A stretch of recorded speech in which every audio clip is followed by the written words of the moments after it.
மக்களின் வரிப்பணம் மு.க. ஸ்டாலின் குடும்பத்துக்கு செல்வதாகவும் அதன் மூலம் வெளிநாடுகளில் அவர்கள் முதலீடு செய்துள்ளதாகவும் ஐஜேகே நிறுவனர் டாக்டர் பாரிவேந்தர் குற்றம் சாட்டியுள்ளார்.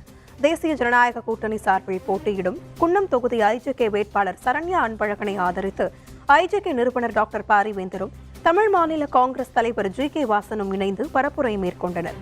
முன்னதாக ஆலத்தூர் கேட் பகுதியிலிருந்து இருசக்கர வாகனங்கள் புடைசூழ பாரிவேந்தர் மற்றும் ஜி.கே. வாசன் ஆகியோருக்கு உற்சாக வரவேற்பு அளிக்கப்பட்டது. ஆலத்தூர் கிழக்கு ஒன்றியம் காரை கிராமத்தில் குன்னம் ஐஜேகே வேட்பாளர் சரண்யா அன்பழகனை ஆதரித்து பேசிய டாக்டர் பாரிவேந்தர், குன்னம் தொகுதி மக்கள் கடந்த 5 ஆண்டு காலம் பட்ட கஷ்டம் சொல்லி தீரப்போவதில்லை எனவும், இந்த முறை சரண்யா அன்பழகனுக்கு இரட்டை இலை சின்னத்தில் வாக்களிக்க வேண்டும் எனவும் கேட்டுக் கொண்டுள்ளார். கடந்த தேர்தலில் கொடுத்த வாக்குறுதிகளை நிறைவேற்றாமல் திமுக ஏமாற்றிவிட்டதாகவும் ஐஜேகே நிறுவனர் டாக்டர் பாரிவேந்தர் குற்றம் சாட்டியுள்ளார். 5 ஆண்டு காலத்துல நீங்கள் பட்ட கஷ்டங்கள் சொல்லி தீரப்போவதில்லை. நீங்கள் மட்டுமல்ல, ஆணோ பெண்ணோ, விவசாயியோ, தொழில் செய்கிறவனோ எல்லாருமே இன்னைக்கு இந்த என்னைக்கடா இந்த தீசக்தி வெளியேறும் என்று காத்து கொண்டிருந்தார்கள், தவம் இருந்தார்கள். இந்த தேர்தலில் இந்திய ஜனநாயக கட்சி தேசிய கட்சிகளோடு சேர்ந்து போட்டியிடுகிறது. இதுவரைக்கும் குன்னத்தில் யாரும் பெண்ணை நிறுத்தல. இந்திய ஜனநாயக கட்சி தான் ஆணும் பெண்ணும் சமம் என்று கொள்கை வைத்திருக்கிறோம். அந்த வகையில் பெண் வேட்பாளர் இருக்கிறோம். நடுத்தர குடும்பத்தை சேர்ந்தவர் அவர்.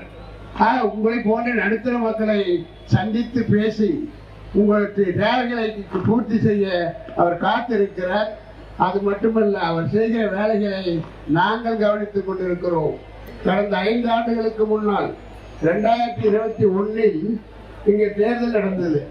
அந்த தேர்தலில் ஒரு வாக்குறுதிகள் கொடுத்தார்கள். என்னென்ன வாக்குறுதிகள் கொடுத்தார்கள் தெரியுமா? 503 வாக்குறுதிகள் கொடுத்தார்கள். எத்தனை? 503. யாரு?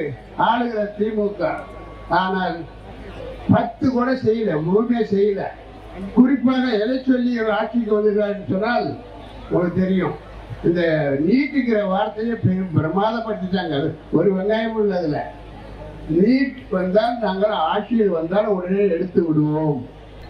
நீட்டுன்னு என்ன அர்த்தம்? ஒரு போட்டித் தேர்வு. போட்டித் தேர்வு எல்லா வேலைக்கும் போட்டித் தேர்வு இருக்கு.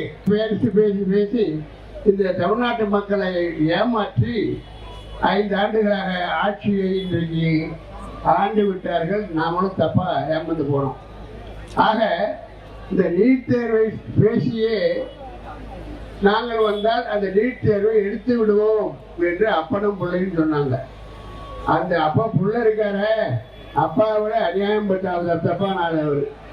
அவர் என்ன பண்ணாரு? நீ சொல்லுங்க, நான் பாரு இன்னைக்கே நாளைக்கே நான் வந்த உடனே கையெழுத்து போடுவேன், நீட்டு போயிடுனாங்க. அந்த அளவுக்கு ஊடம் தெரியாதவர்கள், அறியாதவர்கள், நீட் என்றால் பொருள் புரியாதவர்கள். அவங்க என்ன செய்யறாங்க?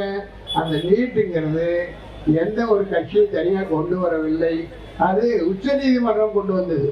ஆக வரிப்பணத்தை எல்லாம் முறையாக, உங்களும் வாங்குகிற வரிப்பணத்தை முறையாக அதை வசூலித்து நாட்டு மக்களுக்கு திருப்பி செய்தி இருந்தால் ஒரு நல்ல பள்ளிக்கூடம், நல்ல சாலைகள், மருத்துவமனைகள், அதே போன்ற பல கல்லூரிகள், வேலை வாய்ப்புகளை உண்டாக்கியிருக்க முடியும். ஆனால் இந்த ஒரு குடும்பம் தமிழ்நாட்டு மக்களை ஒரு ஏமாளிகளாக நினைத்து அவர் வரிப்பணத்தை சுரண்டி அதன் மூலமாக நமக்கு செய்வது இருக்கட்டும், அந்த வரிப்பணத்தை வெளிநாடுகளில் முதலீடு செய்கிறார். தேமுதிக தலைவர் பிரேமலதா அங்க போய் போகக்கூடாத இடத்துக்கு போயிட்டாங்க. அங்க போயிட்டு முதல்வர் வச்சுக்கிட்டு அண்ணன்கிட்ட சொல்றேன், அண்ணன் யாரு? ஸ்டாலின் உட்காந்துருக்காரு. நான் அண்ணன்கிட்ட சொல்றேன், நான் வந்து ஆட்சி தமிழ்நாட்டில் ஆட்சியெல்லாம் பிரமாதமா இருக்கு, ஆனா சட்ட ஒழுங்கு சரியில்லை. அது மட்டும் இல்லை, அந்த நேரத்தில் தமிழ்நாட்டில் பாலியல் கடத்துவது அதிகமாக இருக்கிறது. யாரை வச்சுக்கிட்டு? முதலமைச்சரை வச்சுக்கிட்டு. அது மட்டும் இல்லை, போதை பொருள் அதிகமாக நடமாடுகிறது. இது என்ன தெரியுமா? அவரு இந்த மாதிரி அந்த அம்மா போகாத இடத்துக்கு போயிட்டாங்க. போயிட்டு இப்போ தப்பா அந்த அம்மா புரிஞ்சுக்கிட்டாங்க. இவங்கிட்ட வந்து சேர்ந்தோமோ அப்படின்னு சொல்லிட்டு அவரை வச்சுக்கிட்டு இந்த தமிழ்நாட்டில் நடக்கிறவர்களெல்லாம் பேசி இருக்கிறாங்க. அந்த வகையில் இந்த தமிழ்நாடு கெட்டுக்கொண்டு இருக்கிறது. அதை காப்பாற்ற வேண்டுமானால் உள்ளபடியே நீங்கள் எல்லாம் முடித்துக் கொள்ள வேண்டும், விழித்துக் கொள்ள வேண்டும்.